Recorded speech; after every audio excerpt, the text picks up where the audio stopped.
Eli Grant did not feel jealousy. He ruled an empire, not his emotions.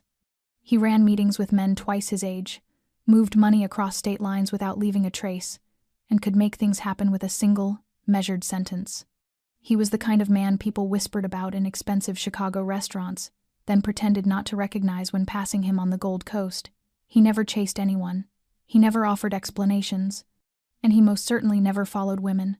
Until the night the housekeeper made him feel something he could not yet name. It began a few days before that night.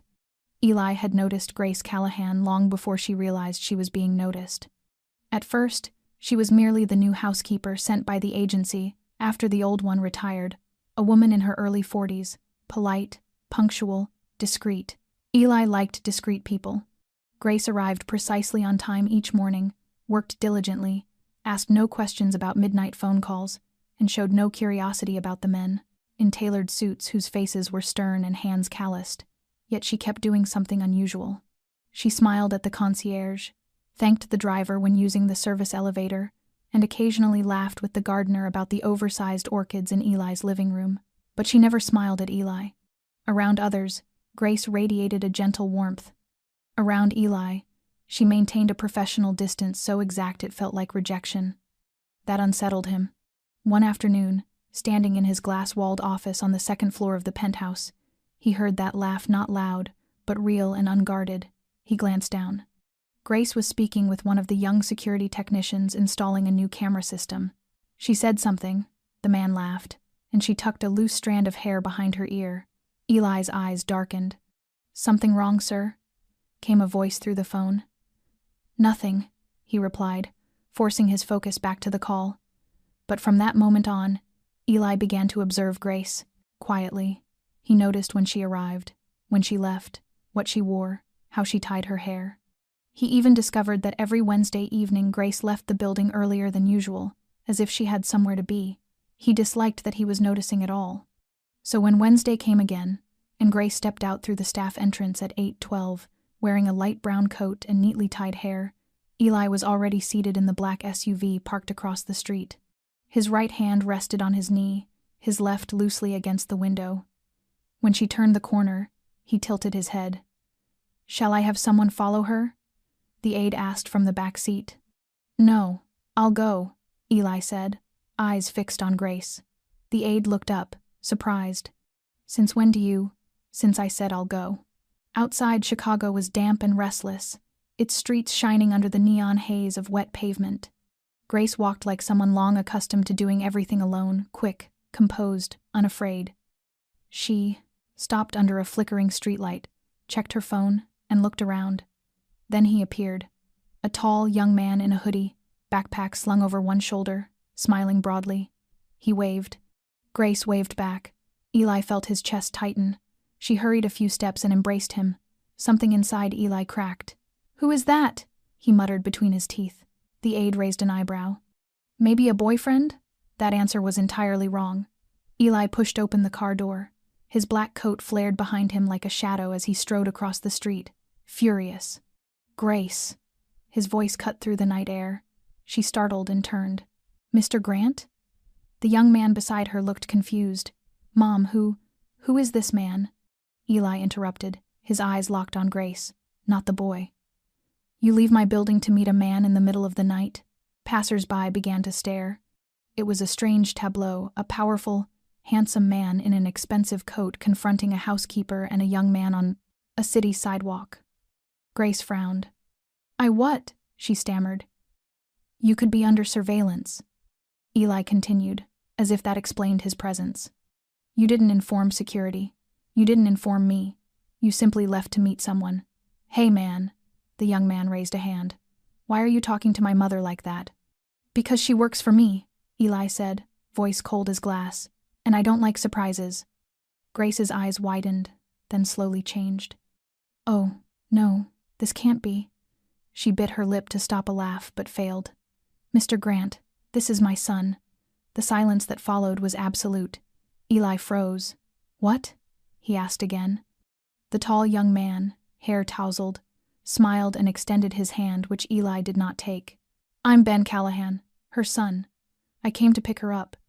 You must be the intimidating boss she mentioned." Grace burst into laughter. It was bright and genuine, the kind of laughter Eli had once wanted to hear from her, but not like this. "You followed me?" Grace asked between laughs. "You actually thought I was meeting someone?" Heat spread across Eli's face, a sensation he had not felt since he was 15.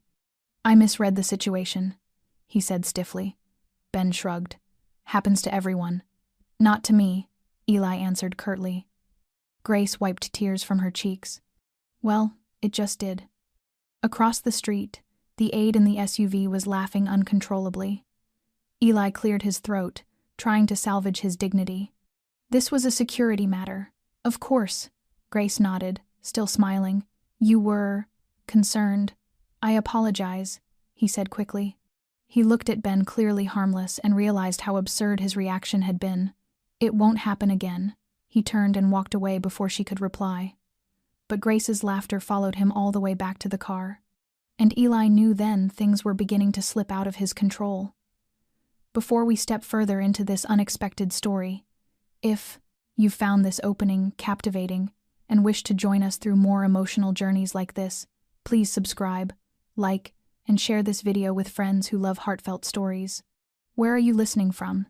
Leave a comment below and tell us which state, which city, or maybe just a quiet corner of the world where you are right now, because we're always eager to know how far our stories travel and how many hearts they reach. And now, let's continue.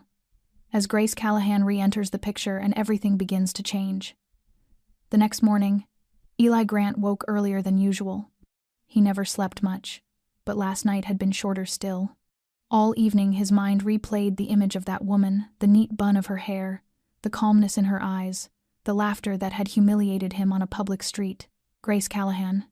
The name no longer felt like a line on an employee record. It carried weight, and it unsettled him. She had shown no fear, no confusion, no apology. She had laughed, and worse, he still heard that sound more clearly than any business call or expansion plan on his desk. By 8 o'clock, Eli sat in the living room, coffee in hand, white shirt unbuttoned at the collar, no jacket, no armor of authority. He waited, pretending it was coincidence, but it was anything but. At 8:03, the door opened. Grace walked in, showing no sign she had spent the previous night dealing with the most difficult man in Chicago. Brown coat, tidy bun, minimal makeup, calm face. "Good morning, Mr. Grant." Her voice was serene, polite as ever. "You're on time," he replied, eyes following her every move. "I always am." She gave a faint smile, then went straight to the kitchen, hung her bag, washed her hands, and began her routine as if no confrontation had ever occurred. Eli said nothing more, but his gaze never left her. She checked the shelves, rearranged the fresh flowers, wiped the counter with practiced precision, every motion balanced, measured. Something in the way Grace moved made the world around her steadier. Eli had lived among countless people passing through this penthouse: housekeepers, partners, lovers, guards, chefs, drivers, but none had ever left behind a sense of order like hers. It wasn't her efficiency, it was her presence, calm and deliberate, as though even the chaos inside his mind might be folded neatly if she stood near it long enough. Yet what troubled him most had nothing to do with how she brewed coffee or folded napkins. It was that she never extended warmth toward him. With the young security guard, she smiled. With the driver, Carl, she brought homemade cookies during holidays. With the gardener, she asked after his wife and children. But with him, the man who paid her, the man everyone else treated with deference, she remained impeccably correct, not cold, not rude, but always separated by a pane of invisible glass. That distance irritated him into fascination. He had seen women try to get close to him in every possible way, subtle or blatant. Grace did not. She treated him as if he were simply another fixture in the space. She maintained a cabinet to polish, a schedule to follow. And it was precisely that indifference that drew him closer. He began to wonder who she was beyond her work, who she went home to, whether anyone waited to share dinner. A woman in her 40s, divorced, with a son in college. Eli knew all of it from her file. But files did not record the look in her eyes when she laughed with someone, or the softness in her voice when she thanked the security guard. And certainly nowhere in those records did it say she would make him lose control by thinking she was seeing someone. "Grace," Eli called. She stopped rinsing a dish and turned. Yes? Last night I overreacted. She tilted her head, expression steady. Oh, I thought you called it a security issue. Silence stretched one beat, then two. I apologize. She said nothing for a moment, then nodded. I accept, if you accept that I have a life outside this place. Eli looked at her, long and hard, as if reading a code. Then he nodded once. Accepted. Grace turned back to her work without another word. But inside Eli something shifted. From that moment she was no longer just the housekeeper. She was an unknown variable, a blank space he could not fill with money, power, or command. She was the one thing in this penthouse he could not control, and that made him want to keep her even closer. That day, Eli Grant did not leave the penthouse. That was rare. On a usual schedule, his morning would be meetings at his private law office. Midday would be inspections at the restaurant on the west side of the city.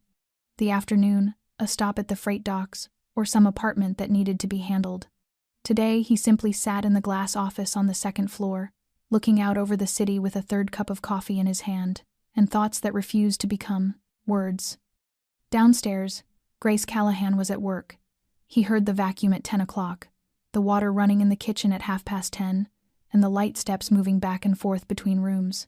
Nothing remarkable, nothing particularly notable, yet he kept paying attention. Not the way he had ever watched other women, but as if he were studying a new line of music threading through the old familiar score of his life. He began to memorize her small particulars. Grace always carried a pale gray cloth tote, a little worn but clean. Inside it were a leather-bound notebook, a fountain pen, a tin of mints, and a small photograph clipped into a pocket-sized calendar. She never let her phone ring, and only took calls after she stepped away from the work area. While she worked, she often hummed old melodies, gentle country tunes or sometimes vintage jazz. Her voice was not extraordinary, but something in it was warm and made the air feel close and human. Once, while she was dusting the bookcase, a small picture frame sat crooked. Grace did not simply straighten it. She stopped, removed her glasses, studied the old family photograph inside, and polished the glass with the hem of her shirt, very slowly, as if she were performing a small rite. When she set it back down, her hand lingered for a few seconds and her eyes rested, still and quiet. In that brief moment, Eli felt as if he were looking into a world he had no permission to enter. Not loud, not intense, only a hush he could not push out of his mind. In the afternoon, he walked into the kitchen without announcement. Grace was slicing fruit, preparing snacks for the security team. She turned, a little surprised. I thought you had gone out. I changed my plans, Eli said, leaning against the doorframe, his eyes following the sure movement of her hand as she peeled an apple. Do you usually work like this in other homes? No. I usually do not stay long. Why stay here? She lifted her head and met his eyes. Because everything here has order. I do not have to pretend. I just need to do my job and no one asks what I am sad about. Eli was quiet. That was not the answer he expected. It was exactly the answer that drew him in further. In his world, everyone wore a mask. People spoke in objectives and communicated in leverage. Grace existed like a pause that needed no definition. Perhaps that was why she felt more dangerous than any negotiation he had ever managed. The next day he had the driver arrive earlier than usual. Not because something urgent required him, but because he wanted to see her arrival. Grace appeared as she always did, at 8:03, carrying her cloth tote, coat neat, expression clear. She nodded to the security guard, smiled at the window washer hanging off the first-floor balcony, then disappeared into the elevator. Eli sat in the car watching her, feeling something unfamiliar. She was only a woman in her 40s, divorced, living frugally, unremarkable on the surface. Yet she made him feel, even if only slightly, that he was missing something money and power had never provided. Perhaps from that moment he was no longer merely noticing. He began to wait. On Wednesday night, Eli Grant sat in a black SUV parked across the street, his hands clasped, his eyes fixed on the back service door of the building. The dashboard clock had just turned to 8:12 when Grace Callahan stepped out through the staff exit. Her brown wool coat fell past her knees, her hair was tied low, her stride quick and crisp as if she had no time to waste. Eli had been waiting since 10 to 8 with no reason and no real plan. only an inability to bear the thought that she would once again leave the building faster than usual, and he would not know why. He had told no one where he was going. The only other person in the car was Nick, his loyal aide and bodyguard, sitting in the back scrolling his phone in silence. When Grace emerged, Eli leaned forward. She did not look around and did not seem wary, just walked straight with the calm bearing of someone long used to managing alone. Nothing suspicious and nothing that should matter, except that he was there watching her every step like a man who could not govern himself. "Want me to put a tail on her?" Nick asked, eyes still on the screen. "No," Eli said, eyes fixed on Grace. "I will go." Nick looked up, the corner of his mouth quirking. "Since when do you personally do this sort of thing?" "Since the moment I said, I will go." Eli opened the door and stepped out. Chicago's night was damp, the wind sliding a chill under his collar. He pulled the coat higher and crossed the street quickly, keeping far enough not to be seen and close enough not to lose her. Grace turned into a narrow side street, where weak yellow lamps cast patchy shadows across the sidewalk under the trees. She stopped beneath a flickering post, checked her phone, and lifted her head. A young man came from the opposite side. Gray hoodie, crossbody backpack, an open and familiar face. He waved. Grace waved back. Then she smiled. The smile was not for him, not the polite public kind, but a small light that made Eli feel his throat tighten. She hurried a few steps and wrapped her arms around him as if they had been apart for a long time. Eli stood in the street, chest drawing tight, a nameless feeling rising like a hidden fire under the black of his coat. Who is that? His heart beat slow and heavy. A lover, an old friend, someone she had kept carefully hidden. Who is he? He murmured, as if saying it aloud might decode the scene. He did not wait. His feet were moving toward them before reason could call him back. Grace. His voice cut through the night like a thin blade. She spun, startled. "Mr. Grant." The young man flinched too, looking from her to him. "Mom, who is this man?" Eli asked, eyes never leaving her as if the young man were invisible. "You leave my house to meet a strange man in the street late at night. You did not inform security. You did not tell me. You could be under surveillance. You could be a target. And you... Hold on. Who are you to talk to my mother like that?" The young man snapped, displeased. Eli did not look at him. "She works for me," he said, voice sharp and cold, "and I do not like surprises." Grace's eyes went wide, then comprehension dawned, and then she could not help herself. She laughed. Not loudly, but clearly. A soft laugh caught in her throat yet carrying weight. "Mr. Grant, this is Ben, my son." Eli went still. His back locked, and his mouth pressed into a line. Ben held out his hand, polite. "Ben Callahan. I am here to pick up my mother. You must be her boss." Grace covered her mouth, trying and failing to stop the laugh. "You actually thought I was on a date. You followed me for that."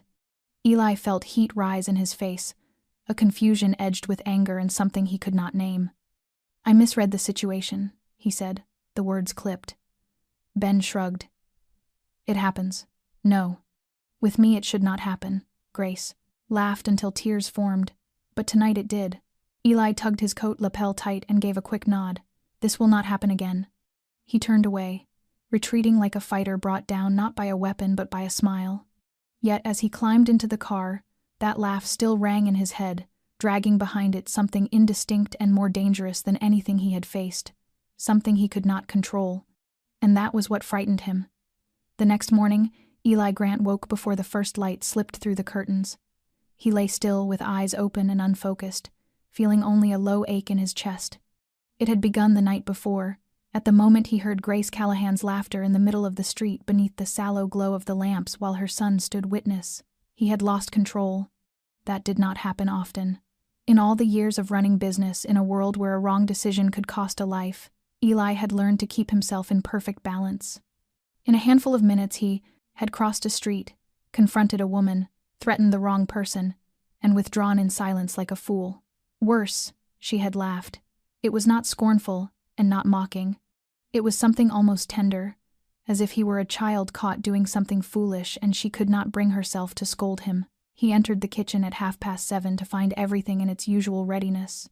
Grace always arrived at 8:03, not a minute late. This morning he was not sure whether she would appear as she usually did. He stood by the coffee machine with his hand on the cold stone counter, gazing toward the terrace. The sky was heavy. Chicago was about to rain. The air seemed to thicken as if someone had turned the background music down to nearly nothing. At 8:02 the door opened. He did not turn. He knew she had come in by the familiar scent of mild soap mixed with the smell of rain. "Good morning, Mr. Grant." Grace's voice had not changed, neither tart nor distant, no different from any other morning. Eli turned and saw her unwinding a scarf and setting her bag on a chair. Their eyes met for a second. He nodded once. "Good morning." "There is a food delivery scheduled for 10 o'clock today," she said. "I reviewed the invoice and there are a few duplicates." "Good. Thank you." Silence. No one mentioned the previous night. Grace moved straight to the prep kitchen, opened the refrigerator, washed her hands, and began the day as if last night were only a dim dream. But Eli knew it was not, and he knew she knew it too. Every motion she made was a touch more exact, more spare, more careful, as if she were showing him that she was not angry but she would not forget. "Last night I overreacted," Eli said, looking away, his voice even and low. Grace paused for a moment and went on slicing greens.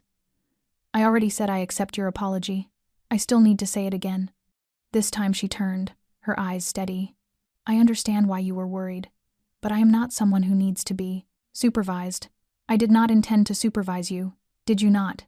She gave a small smile without any light in it. "Then what was last night?" Eli was silent. He had no good answer. The truth was that he did not understand his own behavior. Part of it was concern, part of it was jealousy. The rest was the unfamiliar pain of being left outside the life of someone he wanted to hold close. "I only thought you should be more careful. I have lived 43 years without anyone needing to remind me of that."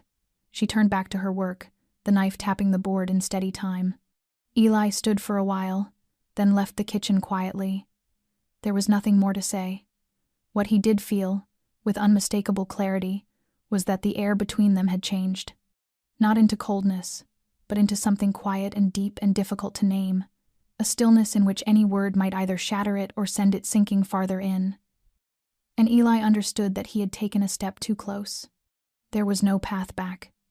In the days that followed, Eli Grant no longer tried to hide the attention he paid to Grace Callahan. He did not speak more, he did not cross any lines, but the change lived in small details. He was at home more often in the morning, precisely when Grace arrived. He suddenly preferred to eat breakfast at home rather than have the chef prepare it in advance and leave. There were moments when he appeared in the living room while she arranged flowers, or happened to pass the kitchen just as she was brewing coffee. He did not pretend it was coincidence. He did not offer excuses. He was simply present. Grace noticed, of course, but she said nothing. She continued to work with her usual focus, refusing to let his presence make her awkward or throw off her rhythm.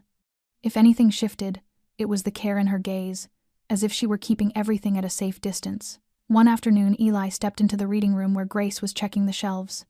He stood in the doorway for a few seconds before speaking.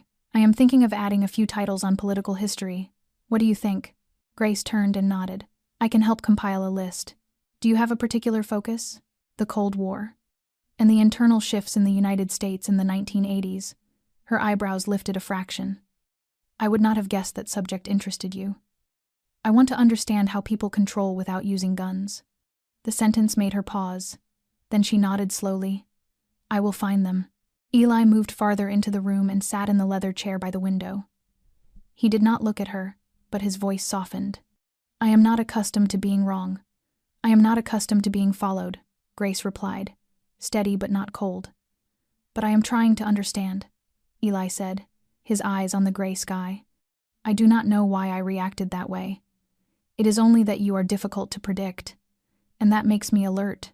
Or perhaps you do not like the feeling of not being able to control me." The question was neither sharp nor mocking. It was simply a truth spoken plainly. Eli faced her and studied her for a long moment. "Possibly," she nodded and did not look away. "Then I think we need to be clear. I am an employee. I do not belong to this place, and I have a life outside this apartment. I do not intend to intrude on that." "Good." She turned back to the shelves, her hand passing over the spines as if to find equilibrium again. But Eli did not leave. He stayed where he was, watching her movements quietly like a man learning how to observe without judgment. That evening, he asked the chef to prepare 2 dinners. When Grace was about to leave, he called out to her, "It will pour tonight. I do not want you drenched on your way home. I have a raincoat. You can eat here, only tonight." Grace hesitated. "We are both adults." "I have no ulterior motive," he added in a low voice. After a moment of silence, she nodded. "Then I will set the table." Eli shook his head. "You are a guest tonight." And for the first time, not for work, and not under pressure, they sat together like 2 real human beings. No roles, no titles. Only a seasoned man and a woman who had learned to draw boundaries for herself. Between them, something began to grow, quiet and slow, yet certain. The rain arrived earlier than forecast. At nightfall, the heavy drops struck the penthouse windows, tapping a steady rhythm like a familiar melancholy song. Chicago sank into the dense gray of the sky and the blur of pale lights. Grace Callahan stood at the dining room window with a glass of water in her hand, looking out at the veils of rain without truly focusing on them. Behind her on the table, 2 plates had been set, refined and sufficient. A brazen red wine, mashed potatoes, roasted vegetables, not overly luxurious, but clearly not a meal for one. Eli Grant entered with no phone and no folder as he usually carried. He had traded the white shirt for a dark gray crewneck sweater with the sleeves pulled to his wrists. In that instant, he was no longer the man of power, but simply a man preparing to share dinner with the woman he could not ignore. "This rain seems in no hurry to stop," he said, as if to make space for the air between them. Grace nodded and sipped her water. "I heard it will last until morning." "Then that is a good reason for you to stay longer than usual. It seems you are trying to persuade me of something I have already agreed to." She turned to him, half smiling, half measuring. Eli pulled out her chair, a gesture of courtesy rare for him. Grace sat and kept just enough distance. They began the meal in an easy silence, each searching for a natural tempo. Eli did not ask perfunctory questions. Grace did not feel compelled to fill the room with needless words. After a few minutes, he was the one to break the quiet. "Your son, Ben. What is he studying?" Grace looked up, a little surprised. "Data science. He has loved computers since he was small. He taught himself a lot. I understand almost none of it. You raised him, alone. Since he was 10. My ex-husband is not a bad man, but he did not have the courage to stay. You did not remarry." "I did not see the need," she said with a faint smile without any bitterness. "I had plenty to do. Children, work, the small tasks of an ordinary life. I am fine on my own." Eli nodded slowly. "I am used to being alone too. Lately I have begun to doubt that." Grace did not answer. She set down her knife and fork, leaned back slightly, and took her glass again. "I think people only doubt when someone makes them feel that being alone is no longer the best choice." Their eyes met for a few seconds. This time there were no fences, no roles, no rules. Only 2 people old enough to know that sometimes peace does not come from silence but from the presence of someone who does not have to try to be understood. After dinner, Eli did not let her clean up. He signaled the staff would handle it. Grace did not argue. She stood at the window watching the rain slide down the dim glass, the warm light reflecting on the polished wood floor. Eli came closer. Not close enough to touch, but close enough to hear each other breathe. "If you do not mind," he said in a low voice, "I would like to invite you to dinner once a week, not as employer and housekeeper, as 2 friends." Grace did not turn her head, but her voice came soft and warm. "I am not sure that is a good idea." "I am not sure either," Eli admitted. "But there are things that, if we do not try, we will regret." The rain continued, steady and cold, yet in that room, something became warmer. Grace knew that even though she had not answered, the mere fact that she had not stepped out the door was already an answer. The rain went on all night, persistent as if the weather itself could not decide whether to keep someone or let someone go. The next morning, Grace Callahan arrived 4 minutes late, which had never happened. Her coat was soaked, her neatly tied hair still jeweled with a few drops. She entered with a trace of embarrassment, set her bag on a chair, took off her scarf, and went straight to the kitchen as if to make up for the lost time.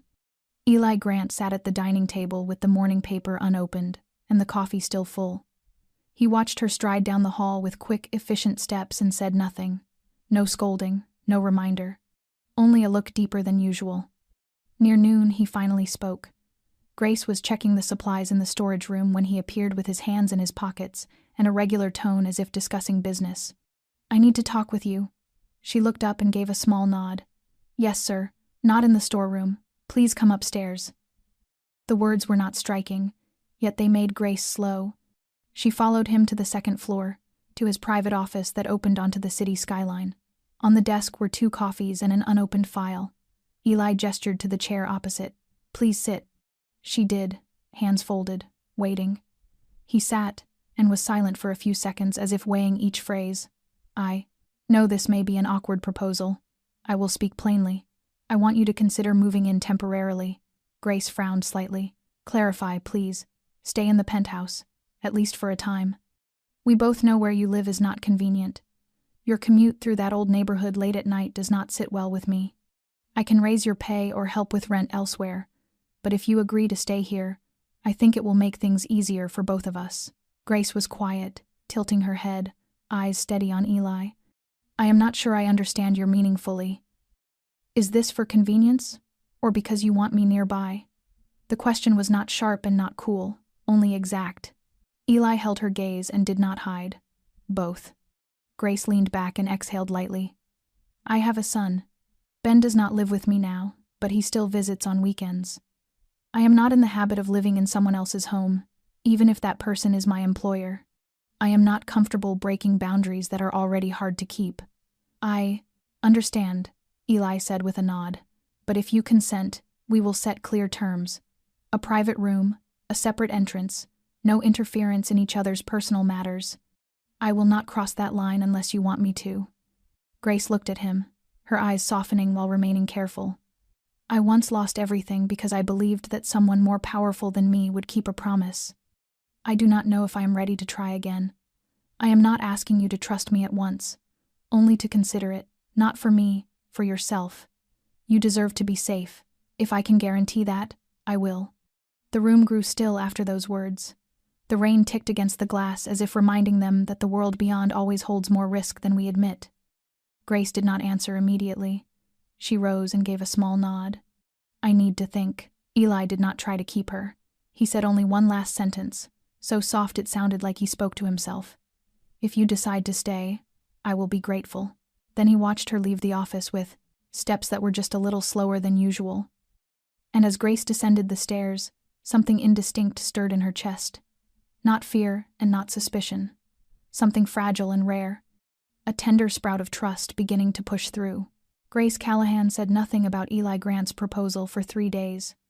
She arrived on time, did her work with her usual care and order, and never once mentioned moving temporarily into the penthouse. Eli did not ask again.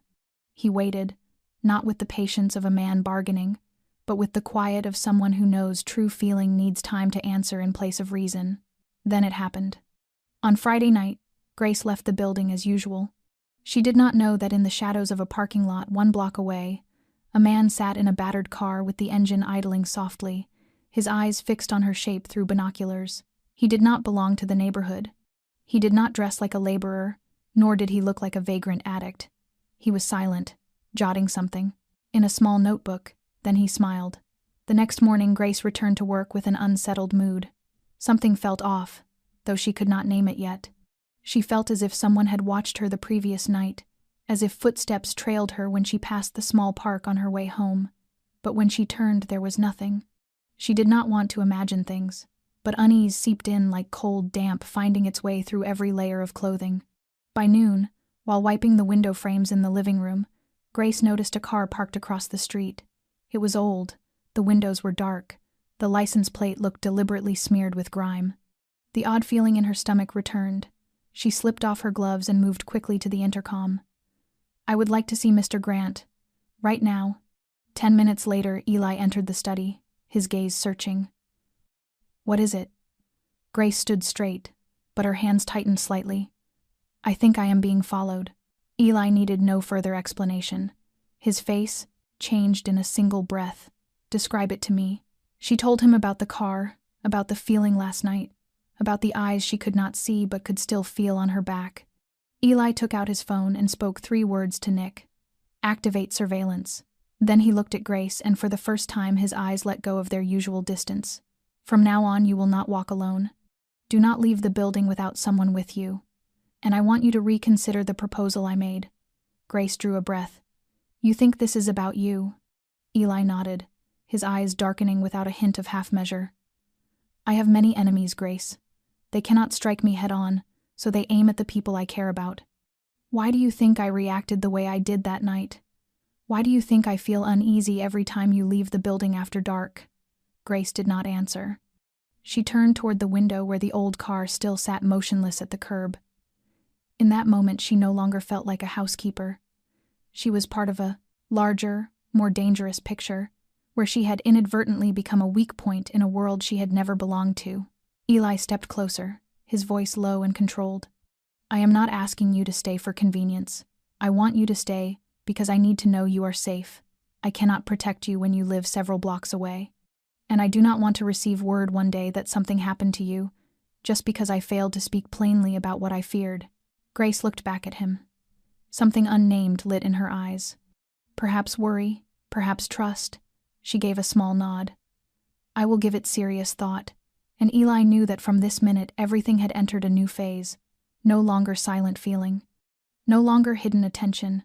This was the point at which her existence directly influenced his inner peace. To him, that was more dangerous than any enemy he had ever faced. That afternoon, Grace stood in the kitchen preparing a light tea tray for Eli when the phone in her pocket vibrated. It was Ben. The message held only 4 words. Mom, I am in trouble. Grace set down the glass she was pouring and opened the next message with trembling hands.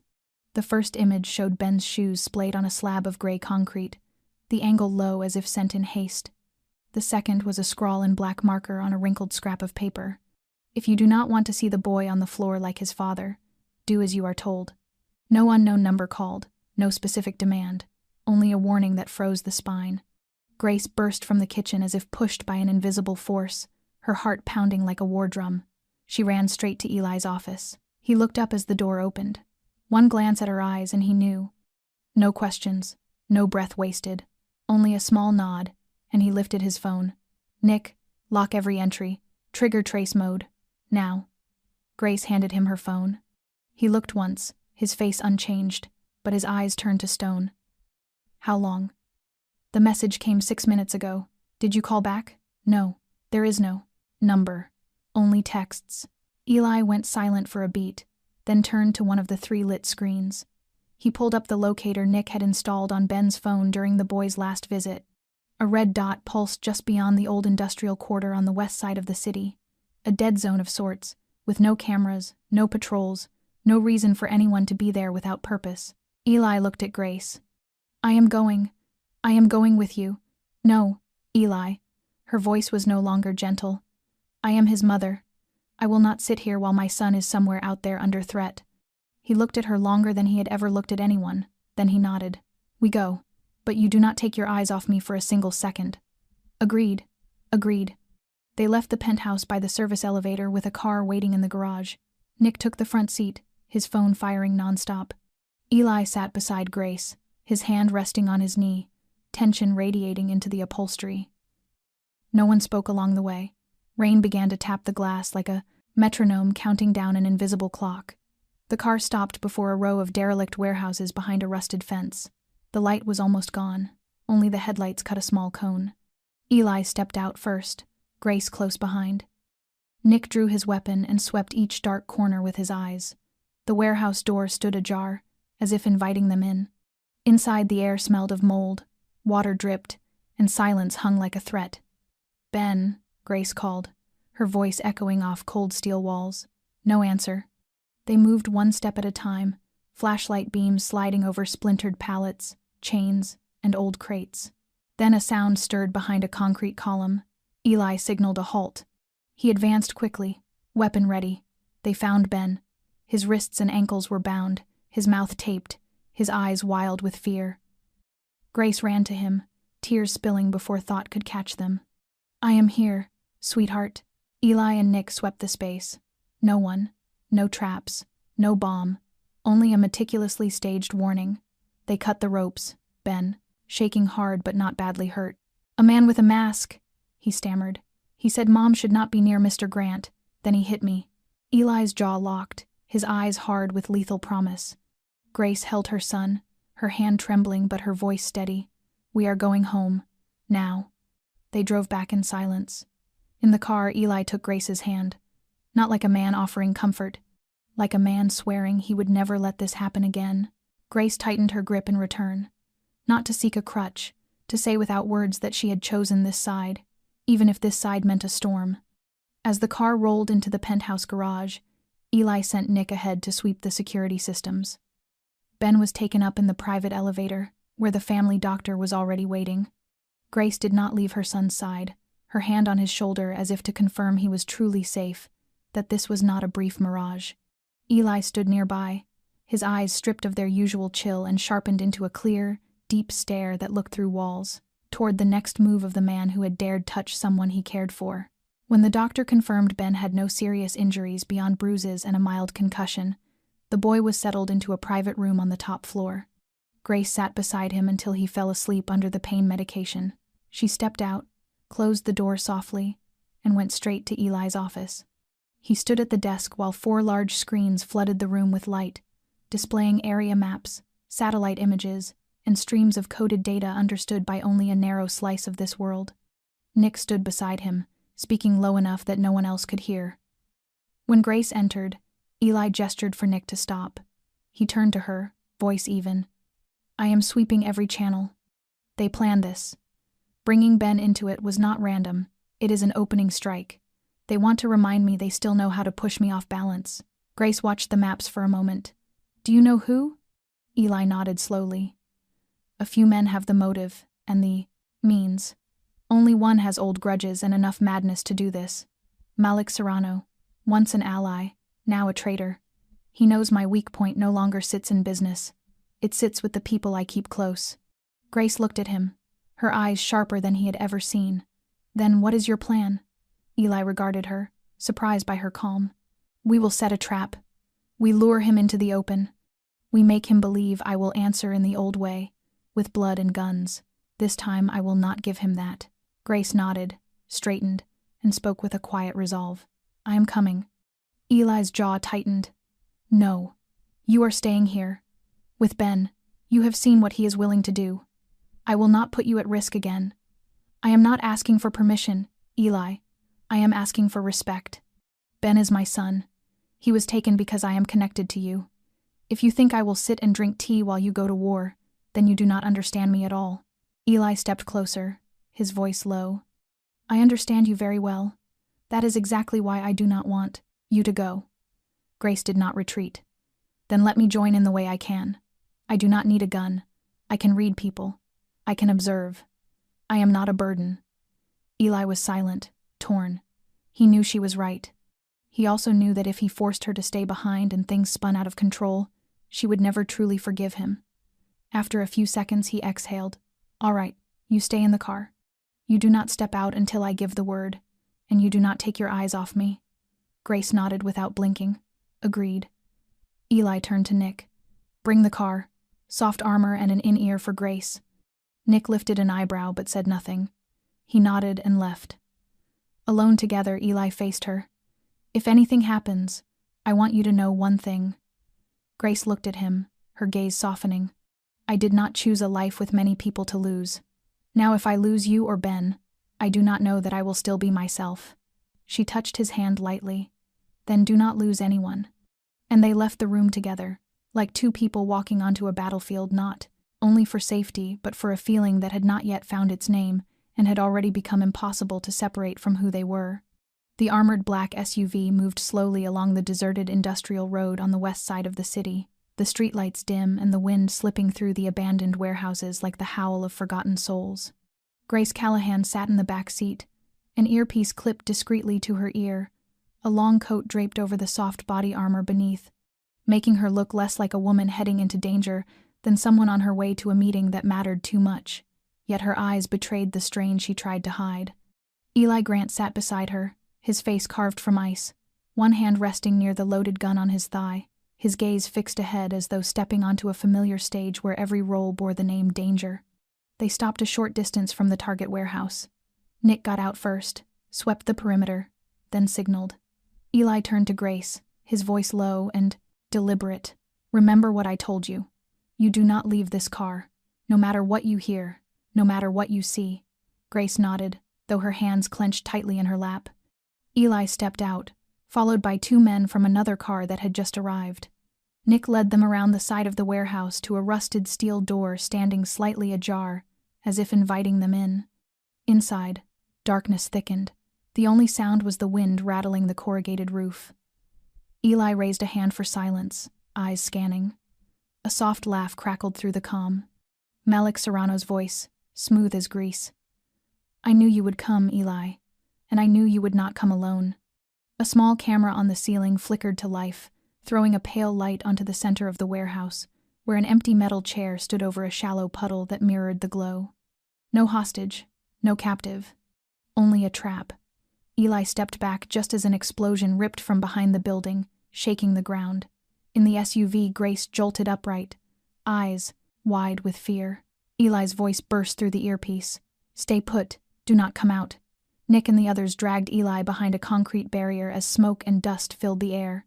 5 masked men emerged from the opposite side of the warehouse, guns raised. The gunfight began. Bullets hissed through the dark, sparks splitting the air. Eli remained steady, each shot measured, precise. 1 man fell, then another. But from farther off, another figure crept toward the SUV, weaving between stacks of old crates. Inside, Grace glanced into the rearview mirror and caught the movement. Her heart seized. Eli's voice came through the earpiece. "Grace, what is it?" But she did not answer. She knew if she spoke, his focus would break, and she knew she could not sit still while danger approached. She pulled a small knife from her coat pocket, a habit left from years of living alone in working-class neighborhoods.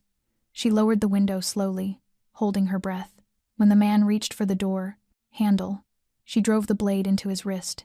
He howled and staggered back, but Grace had already flung open the door and run toward the warehouse. Eli heard the scream, the ragged breathing over the comm, and turned. He saw her darting through streaks of light and shadow, the wounded man behind her. He rose from cover and sprinted. A bullet grazed his shoulder, but he did not stop. 2 quick shots, and the pursuer dropped before touching her.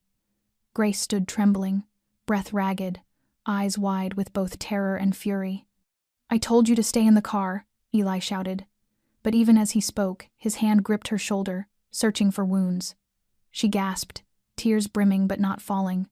"I could not just sit there." "I am not built that way." Nick's voice rang out from inside. "Clear. 4 taken alive, 1 badly hit. Malik is not here." Eli exhaled and looked around at the warehouse now thick with gun smoke and scattered shells. He turned back to Grace. She was shaking but unbroken. He pulled her into his arms and held her tight amid the cold metal, the stench of powder, and the fear still humming in the air. In that moment, Eli knew he could no longer keep her safe by shutting her out of his world. He would have to protect her beside him, because she was no longer outside the story, she was the person he would fight beside, and for, until the end. When the SUV returned to the penthouse near dawn, the sky over Chicago still wore the color of iron, the wet streets glowing faintly under the street lamps. Inside the car, no one spoke. Grace sat by the window, eyes unfocused, her body heavy with exhaustion and the lingering tremor of what she had seen. Eli sat beside her, his gaze fixed on her face the entire ride. He offered no comfort, no soft words, only his presence steady, grounded, close enough that she could feel, if she needed to, he would reach for her without hesitation. When the car stopped in the garage, Eli helped her out, his hand firm but gentle on her back. They took the internal stairs instead of the private elevator, their footsteps echoing in the stillness like the aftersound of a storm. In the living room, Grace sank onto the sofa, unbuttoned her coat, her hands still faintly shaking. Eli poured her a glass of water and sat opposite her. Silence stretched between them before he spoke. "I was wrong. I thought if I controlled everything, you would be safe. But I forgot something. You are not something to hide or shield. You are a partner, someone I trust and respect."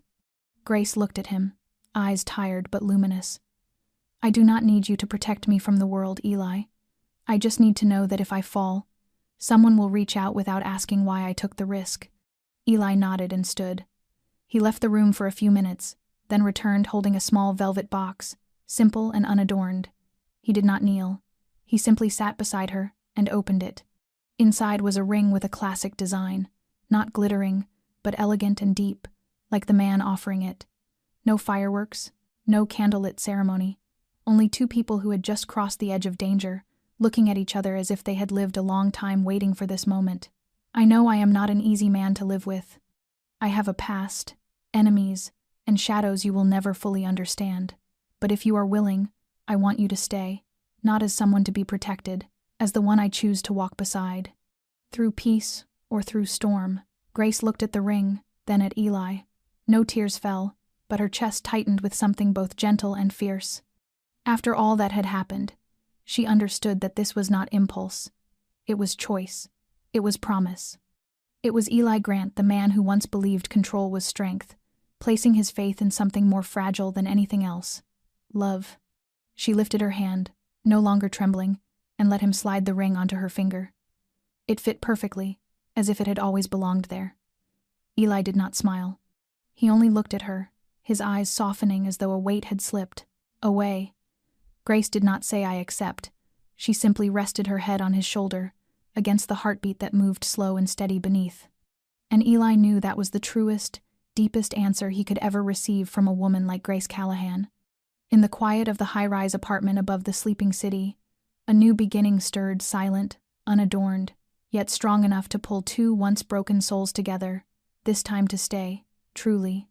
The morning unfolded more quietly than usual in the penthouse that already knew silence well, with no bustling preparations, no wedding flowers arranged in ranks, no crowd of guests, only early sunlight slipping through the glass and laying a thin wash of gold across the polished wood floor and the faint fragrance of coffee in the air.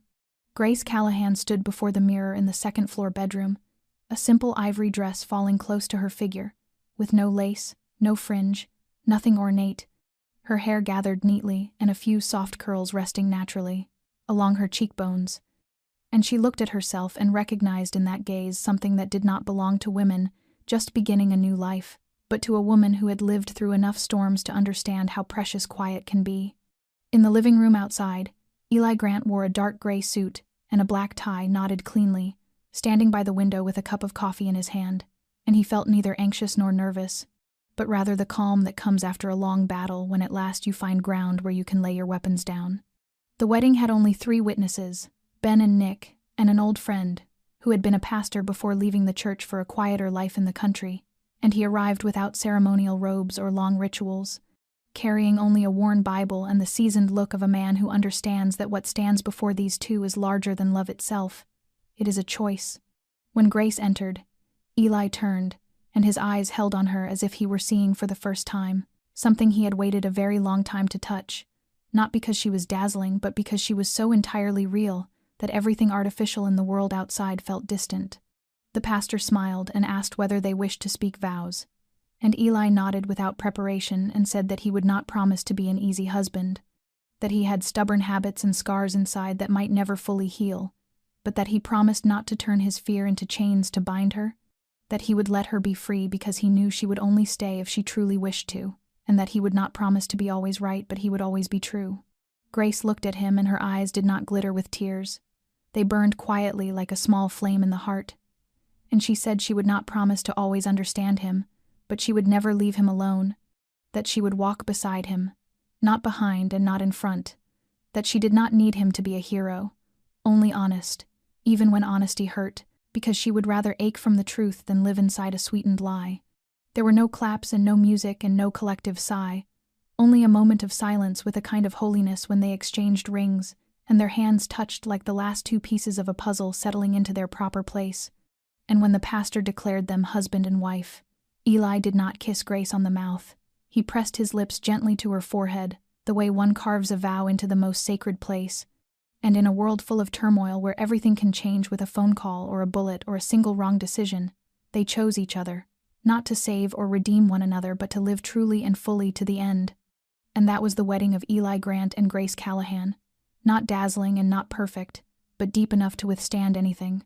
Their life after the wedding did not begin with a honeymoon by the sea or long journeys the way people often imagine, because they had no time to step out of the world, and instead they entered a new phase of truth, where each morning still opened with the familiar scent of coffee in a high kitchen looking out over the city.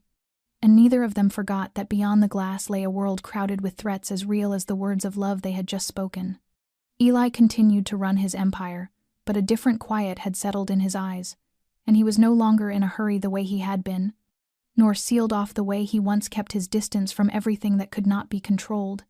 And the presence of Grace felt like an invisible anchor holding him back from sliding into the dark when anger or old memories rose, while Grace kept the rhythm she had always kept, except that she no longer entered another person's home to work each morning.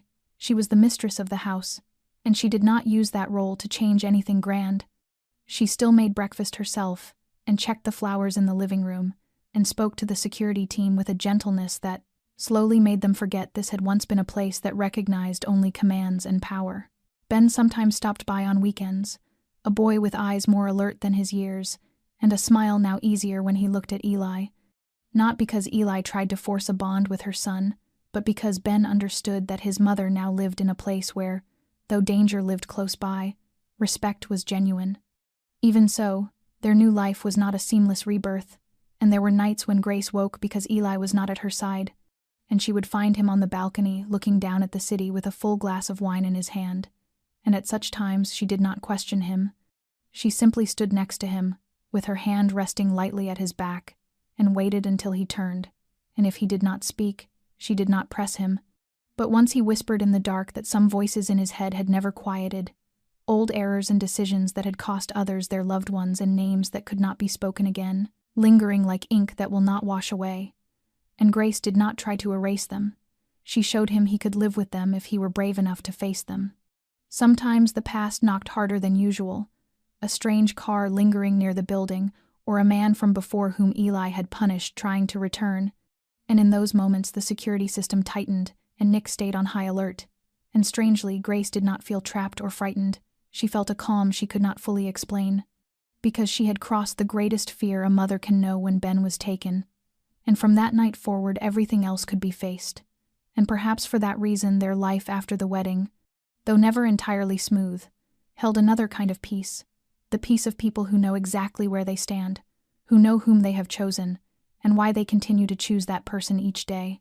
One evening, as they sat in the reading room under warm lamplight falling over open pages, Eli looked up at Grace, without speaking, and simply reached for her hand. And in that moment no declaration was needed, because they both understood that after all the storms, true love does not live in grand gestures but in a quiet and steadfast choice, that even with darkness around them, they would remain beside each other, and that was enough. That morning began like any other. Grace Callahan brewed coffee in the bright kitchen, where sunlight filtered through white curtains and traced soft golden lines across the counter. Eli Grant sat on the long sofa in the living room, eyes fixed on the tablet screen, his face thoughtful as it always was in the mornings. Ben had gone back to school the weekend before, and the house had settled again into its familiar quiet rhythm. Yet something was different not in Eli himself but in the air around him. It felt heavier, denser, as if an unspoken truth hovered between them. By noon, Eli went out for a meeting he described only as old business, and Grace did not press him, though after he left an impulse stirred inside her, not born of suspicion, but of the understanding that if she were to walk beside this man for the long haul, she could not know only the gentle and protective parts of him. She needed to see the others, the ones he tried to keep from her. Late in the afternoon, as the sky turned the deep orange of approaching dusk, the phone in Eli's study rang. Grace happened to be there, rearranging the bookshelves, when she saw the name flash on the screen, Victor Lazaro. She had heard the name before, one of Eli's old associates, a man reputed to have no enemies who lived long. The ringing stopped, then started again.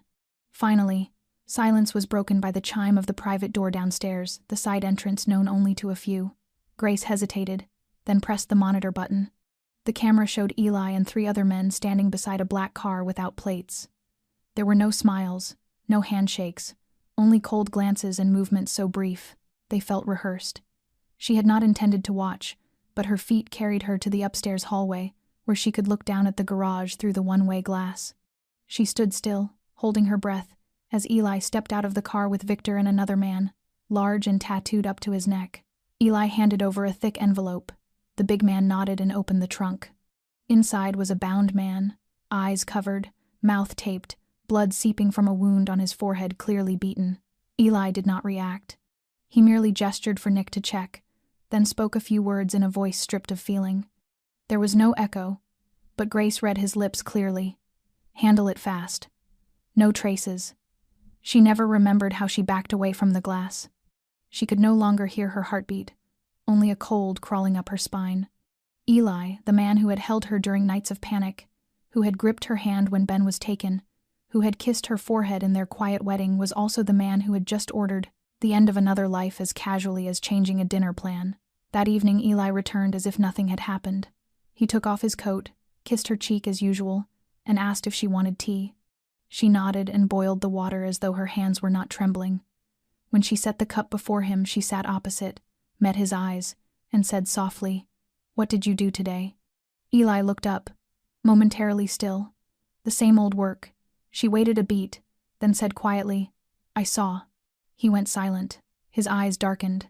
In that instant, he seemed to revert to the man others had once feared, without expression, without a tremor. Then he sighed and set his cup down. "I never meant for you to see that side of me. Not because I am ashamed, because I am afraid you would leave." Grace looked at him for a long time. "I am not naive, Eli. I know where you come from. What troubles me is not what you did, it is that you thought I was too fragile to know." He reached for her hand, his eyes showing a raw, almost childlike, pain. "I did not want you to think I am a monster. I never did. But I need to see all of it, so that when I say I am staying, it is for every part of who you are." The room softened under the ceiling light, warm enough to keep the silence from breaking. Eli gripped her hand tighter, and for the first time in his life he understood what it meant to be forgiven without asking, to find the one light capable of surviving inside darkness. Someone brave enough to stand there with you. A week after the night Grace confronted the shadowed side of Eli's world, life appeared to resume its ordinary shape, or seemed to. Eli still left early, still returned in time for dinner, his eyes occasionally resting on Grace with the quiet acceptance of a man who no longer tried to hide love as a weapon of defense. Grace still walked the terrace, still cooked dinner when she felt like it, still kept the orderly habits that steadied her. Yet both of them knew that this peace was thin as glass separating two worlds. And then it shattered. That afternoon, Eli had just finished a meeting with his closest advisors when Nick entered, unable to mask his tension. A handwritten envelope had been delivered. No postmark, no sender. Eli unfolded the paper. Inside was a photograph of Grace walking in the park 2 days earlier beside Ben. The image was sharp enough to show her scarf fluttering in the wind, and beneath it a scrawled line read, "If you think Malik was the last problem, you're dreaming." Eli stood silent for a moment, then moved to the window overlooking the sprawl of the city below. The softness in his eyes was gone, replaced by focus as cold as forged steel. When he turned back, his voice was low and certain. "This man is not after money. He wants something else, power, message, a game." Nick nodded. "We are combing every contact inside and outside the city. Could be a rising group, could be an old power thought extinct." Eli said nothing more, but in his mind a name flared like a scar, reopened. Adrian Volkov, a Russian arms dealer forced out of the North American market when Eli's operations cost him half his supply chain. The last time they met was over 7 years ago at a charity gala in Buenos Aires, where Volkov's eyes had promised revenge that would be silent but merciless. And if it was him, this was not a warning, it was an invitation to a new game. Eli knew Grace had to be told, but when he entered the living room where she sat reading, her eyes on him stopped him cold. She already sensed something was wrong. He handed her the letter. Grace read it in silence, no trembling, no questions. She folded the paper, set it down, and asked simply, "What will you do?" It was not fear, but an offer to stand with him, not outside. Eli sat down and took her hand. "This is no longer just mine. If Volkov is back, he will not strike at money or power. He will strike at what I cannot replace." Grace did not pull away. She only nodded. "Then let us prepare. We survived once. We will again. But this time you keep nothing from me." Eli met her eyes and realized what love meant, not keeping someone safe from the dark, but standing together in it, and still seeing each other by the same light. In the control room, Nick received a signal from an internal satellite. A warehouse once tied to Volkov's network had just been leased under a false company name. And from that site a black SUV without plates had departed, heading straight for the city. The game had begun again, but this time Eli was not walking into it alone. 2 days after the warning letter arrived, Eli Grant's penthouse was no longer the peaceful refuge it had been. The security system was raised to its highest level, every side entrance disabled, every movement tracked step by step. Grace understood the storm had returned. And this time, it was not a vague enemy, but something clever enough, patient enough, and cruel enough to make even Eli wary. That morning, as she stepped out of the ground floor elevator after her usual walk, she found Eli waiting. No bodyguards, no companions, only him, his eyes cold as the sky before a squall. Grace frowned slightly, but before she could ask, he was already moving toward her. "Come with me, now." His voice was not loud, but it was hard and precise, like a blade drawn in the dark. On the way, she noticed they were not heading back to the apartment, but turning into the secondary basement garage that was never used. A gray armored car stood waiting, and inside sat 2 unfamiliar men with faces like ice, silent. Eli did not explain. Only when the car had cleared the city center and turned onto a lonely northern road did he look at Grace. "I need to show you this, so you will understand why there are times I choose to say nothing." Grace did not ask questions. She nodded. More than 30 minutes later, the car stopped before an abandoned warehouse, its exterior blanketed in dust and weeds. One of the men opened the door. Inside the light was a thin, yellow, the air thick with metal and damp. At the center of the room a man sat bound, head slumped, dried blood crusted along his temple and bruises blossoming purple. Grace knew him at once. He was the one in the surveillance photo shadowing her and Ben in the park. Eli stepped forward and signaled the guards to fall back. Then he spoke in a level tone, like reading a report, but each word landed with the chill of a knife. "He is Volkov's runner. He works in the dark, outside any formal transaction. He specializes in gathering a target's habits. For 3 days he followed you, logged every step you took, the hour you woke, the food you chose, even the way you looked at Ben." Grace stood still, her pulse clamping down with each beat. Eli turned to her, and his eyes were no longer those of a gentle husband. They were the eyes of a Mafia chief, a man who knows that in this world only fear makes an enemy hesitate. "I can bargain, I can negotiate. Not with this kind of man. If I let him live, he will come back. Next time it could be when you step out of the bakery or when Ben is on his way to class." Eli drew a gun from his coat, the motion slow, as if he wanted her to witness each step. He did not hand it off. He did not delegate. He did it himself. A single shot cracked, neat and final. No scream, no tremor in his hand. The man dropped to the concrete. Eli turned back without waiting for Grace to speak. "I know you will never grow used to this. I do not want you to. But you must know this is the price of keeping you and Ben safe." Grace did not look away. She stepped closer, not in acceptance, but without retreat. "I do not need you to be good. I need you to keep your word. If this is what it takes for you to do that, I had rather face it than be shielded from it." Eli looked at her, and for the first time a fissure appeared in the hard surface, a very human weariness. He held out his hand, and this time Grace gripped it tightly, not to cling, but to remind him that, amid blood and darkness, there was still someone who would not leave. For Eli Grant, that was more terrifying than death, because it demanded he live truer to himself than he ever had. 2 days after witnessing Eli end the man who had tailed her in that old warehouse, Grace Callahan had yet to sleep through a single night. Not because the scene haunted her, but because it woke a question she had ignored for too long. Was love enough to go on with a man who carried 2 worlds inside him? One was the world of quiet care, of peaceful dinners, of the soft light in his eyes when he watched her read in a sunlit room. The other was colder, a place where decisions were made with bullets rather than words, where enemies were not concepts but people with names and faces and, sometimes, blood at one's feet. Grace sat in her reading room, the lamp's warm circle on the page she could not read. Outside, the season's first rain ticked softly at the glass like the whisper of an answer not yet spoken. Eli said nothing about that day. He did not apologize or justify. He grew quieter, nearer, as if waiting for her to speak. She did not because she was angry, but because she stood at a crossroads that was not about love but about herself. How does a woman who has lived a peaceful life, who taught her child that kindness is the strongest choice, stand beside a man who ends lives as a survival reflex? Yet she was also the one who had gone with Eli to that warehouse, who had not run when the shot rang out, who had taken his hand when the dark was deepest. Was she changing, or was she learning that love, to endure, must hold the hardest parts of each other? That night, when Eli came home, he found Grace by the window with a cup of tea gone cold. He sat across from her without speaking, silence stretched. Then Grace's voice fell like mist. "Have you ever wished I would leave?" Eli looked at her without blinking. "Yes, many times. I thought if you went, you would have the life you wanted. I also knew that if you stayed, you could not remain who you were." Grace nodded, her gaze steady. "I have come a long way to reach this place. I lost my bearings once.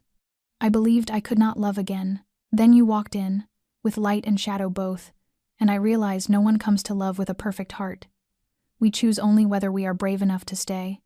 Eli did not answer at once. He crossed to her and knelt on one knee. There were no flowers and no ring, only his hand resting on her knee like a wordless plea. "I cannot promise to change the past. I can promise this. If you stay, I will do everything to keep my world from swallowing you." Grace looked down and set her palm against his cheek. "I do not need you to change. I need you not to let the dark define you. I know beneath that steel there is a heart that hurts and loves and fears loss, and I am staying not because I do not see the darkness, but because I have seen the light in you, even if it is only a narrow seam. For me, that is enough." Eli closed his eyes for a second. When he opened them, they were bright with wet, but no tears fell. He stood and drew her into his arms, not with the triumph of a man who has won a battle, but with the tenderness of one who has been forgiven. From that moment, Grace knew she was no longer a bystander. She had not only stepped into Eli's world, she had chosen to live there, with all its truth and chaos and its unclassifiable love. Frightening as it was also freedom. "I married the storm." That was how Grace Callahan described it to an old friend after the spare, deeply felt wedding to Eli Grant. The storm was not chaos, but a soul heaving inside a man who seemed untouchable. Eli was not a quiet world, but that did not mean he lacked love, and Grace chose him not because he made her feel safe, but because he made her feel real, clear, alive. Mature love does not choose the person who causes no pain. It chooses the one worth suffering with and walking through pain for. After all they had survived, from a single mother's low, constant loneliness to a powerful man's loss of control and fear, they learned how to occupy the same world without harming each other. They learned how to love without demanding the other abandon themselves. Perhaps the most beautiful thing here is not the drama or the breathless tension, but the way both of them stripped away one layer after another to reach each other with nothing but what was true. They did not come together as perfect people, but as two survivors learning to love amid ruins. In real life, we too have stood at a crossroads like Grace, wondering whether we can stay with someone who does not match our dream but touches the deepest part of who we are. The question is whether we dare accept a love that is imperfect but honest, whether we dare love a storm if we believe we are steady enough not to be swept away. Eli and Grace's story offers no fairy tale ending. It simply bears witness to an adult love in which two people choose each other every day, even while knowing the darkest parts of one another. It is a lesson in courage, acceptance, and the strength of trust. And you? How does this story meet you? Have you ever loved someone not easy to understand or easy to hold, but who made you feel most yourself? Share your thoughts in the comments. We would be honored to hear the truth spoken straight from your heart after this story. If this journey moved you, please like the video, subscribe to our channel, and share it with someone who might need a little courage to love and to remain. We will return with more stories that stir the heart in the next videos. Wishing each of you watching good health and a life of daily joy and peace. Until next time,